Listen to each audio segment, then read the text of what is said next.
Yeah, that's right, Jake. And I think that talk is only going to continue. The head of the National Association of Manufacturers has also put out a statement suggesting that Vice President Mike Pence somehow put together an effort to remove the president from office using the 25th Amendment.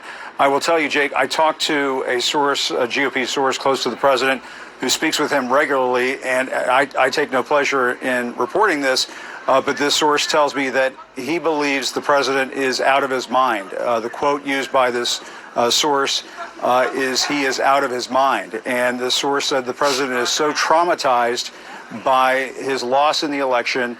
It is all he can talk about. It is all he can think about. It's all consuming for him, and that in this source's opinion, he is out of his mind. Now, I talked to a separate source close to the White House, an advisor to the president, when I asked this advisor about the prospect of invoking the 25th Amendment and forcing the president from power, with his cabinet coming together and saying he's no longer fit to be president of the United States. This advisor said because the president has installed so many lackeys on that cabinet, of course, the president always has loyalists on his cabinet, but there are lackeys on this cabinet, including acting secretaries who've been installed recently, that it's just unlikely.